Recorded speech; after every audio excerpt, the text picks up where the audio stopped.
So you probably clicked on this video because you're considering solar, or a solar salesman knocked on your door, or you just want to learn about one of the greatest scams out there right now. Trust me, you've come to the right place. This might be a hot take, but solar panels don't actually add value to your home, and you will more than likely lose so much money by choosing to go solar. In this video, I break down exactly why. Make sure you stay all the way to the end because I bust some common myths that you might hear solar companies or solar salesmen say. Hey, what's up y'all? It's Shawn, your Charleston realtor. I get asked all the time my opinion on solar, and until recently, I've been hesitant to make a public statement about this. If you were to Google why solar is bad, your first page of Google will actually be filled with solar companies telling you why it's so good. Unfortunately, there's not a ton of hard data out there to show you why solar might be a bad fit for you, because there's not an anti-solar crowd per se. There is, however, a massive solar lobby that will continue to feed you absolute bullcrap. So hopefully this video gives you an alternative viewpoint. And my perspective is mostly anecdotal as a real estate agent out here in Charleston, South Carolina.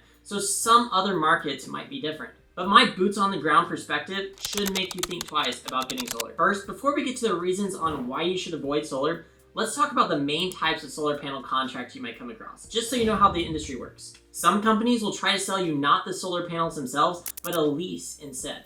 Now, there are two types of leases. One is called a power purchase agreement, and the other is called a solar lease. A power purchase agreement allows solar companies to install solar panels on your home and then sell the electricity it produces back to you, oftentimes much cheaper than a utility company. The other type of lease is just a standard solar lease, where you pay a flat monthly fee in order to have solar panels on your home, and you get the electricity it produces for free. In both types of agreements, the power purchase agreement and the solar lease, the solar company tends to cover installation, maintenance, and removal of the solar panels. In these agreements, though, you don't actually own the solar panels, so the tax credits actually get passed on to the company, not you as a homeowner. These companies will advertise this as a no-cost solar, but that can't be further from the truth. And these contracts you get locked into, they're an absolute doozy. They will be on the order of 10 to 25 years in length, and typically they must transfer with the sale of the home, or you pay an extremely steep penalty, often tens of thousands of dollars, just to terminate the contract. The other common type of solar is the traditional purchase of solar panels. According to Bankrate.com, the average cost of a solar unit is around $31,000 for a residential household before factoring in tax credits and incentives. But these can go much, much higher.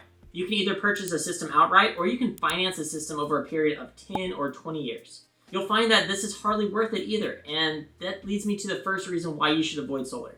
That is the break-even point. When I talk about the break-even point, I mean at what point do you actually start to save money and come out ahead on your initial investment? Remember when I said the average solar system was around $31,000? Well, after we take into account a 30% tax credit, it actually comes out to $22,000 that you'll finance over a period of, let's say, 20 years. At a 6% interest rate, this is approximately $160 per month. So now let's imagine your electric bill is on average $250 a month. So on average, you're saving $90 per month. That's approximately $1,100 in savings per year. But don't forget, you took out a $22,000 loan. In order for the savings to exceed the cost of your system, your break-even point would need to be 20.5 years. But wait, what if the electric bill is actually $200 a month? In that case, your break-even point would be 45 years. For a $300 a month electric bill, your break-even point would be 13 years. In other words, it only makes sense for you to get a solar panel system if you plan to be in your home for longer than the break-even point. From a financial standpoint, it makes literally no sense for you to do otherwise. And let's talk about why exactly this is a terrible idea with actual statistics. According to a 2018 study by the US Census Bureau, the average length of homeownership is 8 years, and the median age is 13 years. In other words, there's a 50% likelihood you won't be in your home 13 years from now, or even own your home. But remember, the average length of homeownership is 8 years. So it's likely that people who have found their dream or forever home skew this number upwards, whereas the numerous younger people who are in the early or middle stages of their career skew this number downwards. And what happens if you do decide that you've found your dream or your forever home? Well, not so fast. Things change and life happens. If you were to go back 10 years, can you see yourself where you are right now? Nobody can foresee the future, and taking on debt to buy something that has no value whatsoever and the only tangible benefit is only realized decades in the future is a terrible idea. Which brings me to my next point, which might surprise you. Solar panels do not add value to your home.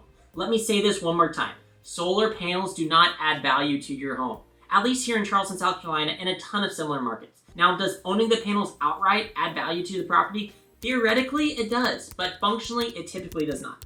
But you're probably watching this video because you're thinking about getting solar panels yourself. You are who I'm talking to right now. Let's stop and reevaluate. Let me give you an example. This past year, I had a buyer purchase a home with paid off solar panels on the back roof. This home was an elevated 2-story home with a small backyard where you couldn't even see the roof. The house ended up appraising for $570,000. At the very end of the purchase, my buyer's lender realized that the appraiser forgot to include the solar panels in the report. So the appraiser went back and ended up correcting the appraisal by adding solar panels. Guess what he didn't change though? The price. That's right. Even though there was a $30,000 worth of solar panels on the home and they were paid off by the previous owner, that did not add a cent to the value of the home.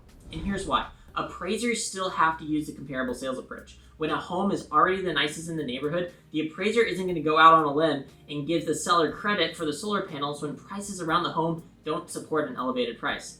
Here's Fannie Mae guidelines for appraisers to use when navigating solar panels.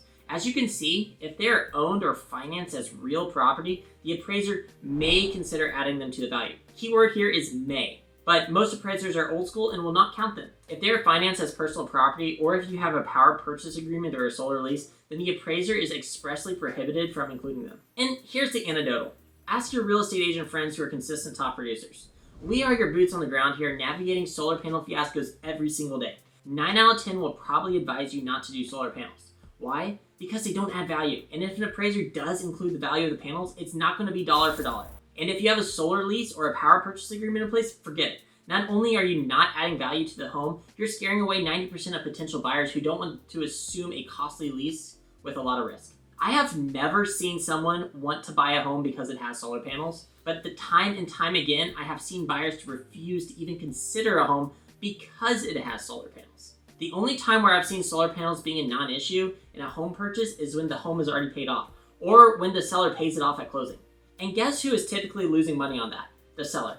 Every single time. And here's why. If someone is selling a home that has solar panels, they probably got it in the past 1 to 8 years.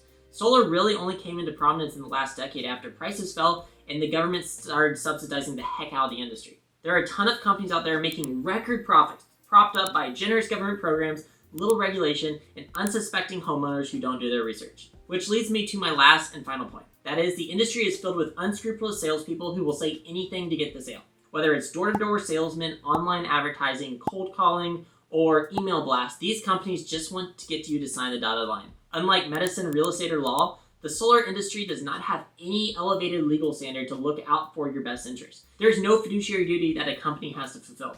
And the sad reality is, I see time and time again, homeowners walking away from selling their home with little to no equity. The solar panels and the solar companies have effectively stripped them of any money that they would have made in the sale of their residence, which is typically where the bulk of homeowners' net worth lies. It's infuriating to see people taken advantage of in this way, especially the elderly, but the solar companies don't care. Their pockets are full and they are happy. Earlier this year, I saw a gorgeous home in Charleston being sold for $250,000. Looking at the home, I thought this was easily a $350,000 home. I actually had 2 of my buyers inquire about it after they themselves found it online. Everyone wanted to take a look at it. But then I dug deeper and I found out the home had $90,000 worth of solar panels that were financed. The seller owed about $230,000 on the home. After real estate commissions and other selling costs, he was going to walk away with nothing. He had to sell the home for $250,000. It was so sad to see that solar ate away about 25% of the home's value and 100% of the homeowner's equity. But solar salesmen don't care. Many will do all the shady salespeople tactics. They'll try to force a deal without a contract or attempt to close a deal without giving you time to explore all your options.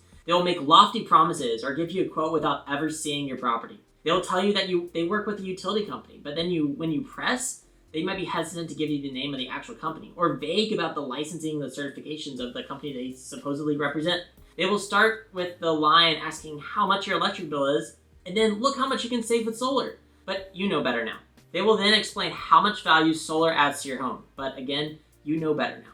Please, please don't fall for the sales pitch. Rarely do solar panels make sense for an everyday homeowner. About once a month, I get a call from a solar company asking if I will refer my real estate clients to them. They know I have a position of trust with my clients. In return, the solar company will cut me a check anywhere from $1,000 to $3,000. It's freaking crazy. There is so much money flowing around this industry, and unsuspecting homeowners are paying the price. If you can't tell already, I would never recommend solar to my clients. So let's end this video by doing some mythbusting. Myth number 1, you can sell excess power back to the grid. This is actually not true for most of the country, and especially not here in my area. Companies will not allow you to do this and will certainly not pay you for it. Myth number 2. Solar is maintenance and worry-free. While it's true that many service providers will install panels and service the panels for the life of the contract, that doesn't mean you don't have anything to worry about. For instance, if you purchase add-ons like a battery, oftentimes the warranty doesn't extend to those. Also, adding solar panels can and will invalidate your roof's warranty if you have one. What happens when the roof leaks start because it's old? Well, you'll need to get roofers up there to replace the roof. Now they'll need to remove the solar panels to do that. Guess what your roofers just did? They just invalidated the warranty on the solar panels because they aren't licensed to touch them. If you were to get a solar company out there to take them off and reinstall them, they'll probably charge you a ton to do that. Myth number 3, solar is easy to transfer between owners. I feel like we just spent the entire video talking about this, but let me give you another perspective. Say you have a buyer for your home and they'll need to assume a solar lease or a solar contract. Well, now the lender needs to take that into account for their debt to income ratio, and guess what? Now they may no longer qualify for a loan altogether.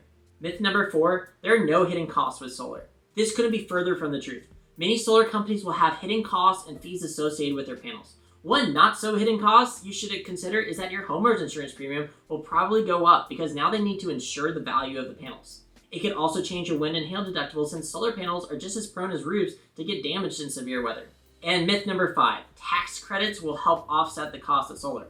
And this actually isn't a myth, it's partially true, but it's upsold to a ridiculous amount. The tax credit is only available if you're eligible for it, and many people aren't. The tax credit is also only available if you purchase the panels, not lease them. And the tax credit, at most, might only save you 30% of the cost of solar if you're eligible for it in the first place. So there you have it. Solar doesn't make sense for most people. In the future, if prices continue to come down, then sure, maybe by the year 2040 we'll all have solar. But for now, I will continue to advocate against solar. And it's not because I despise green energy, but it's because the industry is flawed and rarely does it give an advantage to homeowners.